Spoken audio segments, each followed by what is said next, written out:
जिल्ह्यामध्ये जवाहरनगर पोलीस स्टेशनच्या हद्दीत असलेल्या गोपेवाडा गावाजवळ रात्री 9 वाजताच्या सुमारास जिल्हाधिकारी डॉक्टर संजय कोलते तथा पोलीस अधीक्षक नूरुल हसन महसूल विभाग यांच्या संयुक्त विद्यमाने रेती तस्करांवर मोठी कारवाई करण्यात आली।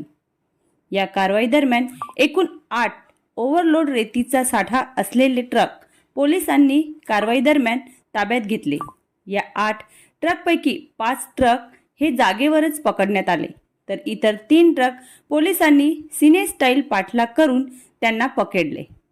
या ट्रकमध्ये अंदाजित यामध्ये 80 ब्रास रेती असून जप्त केलेल्या मुद्देमालासह रक्कम ही 5 कोटीच्या घरात असल्याचा अंदाज वर्तवण्यात येत आहे।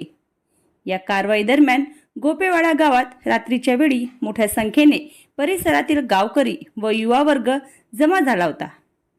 या धडक कारवाईमुळे जिल्ह्यात रेती तस्करांमध्ये मोठी खळबळ उडाली आहे। भंडारा जिल्ह्यातील या रेती तस्करांच्या कारवाई पहिल्यांदाच जिल्हाधिकारी स्वतः उपस्थित असल्याने प्रशासकीय अधिकाऱ्यांमध्ये मोठी हलचल दिसून येत होती। आता गाडीवर मोबाईल नंबर नाही तर इमर्जन्सी QR कोड वापरा, जे तुम्हाला अडचणीच्या वेळी साथ देईल। बनवा व्हिडिओ, पाठवा व्हिडिओ, आम्ही तुमच्या न्याय व हक्कासाठी लढा देऊ। ताज्या बातम्या व घडामोडींसाठी पाहत राहा फक्त महाराष्ट्र लाईव्ह न्यूज।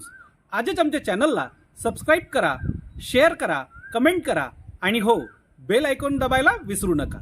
जय महाराष्ट्र।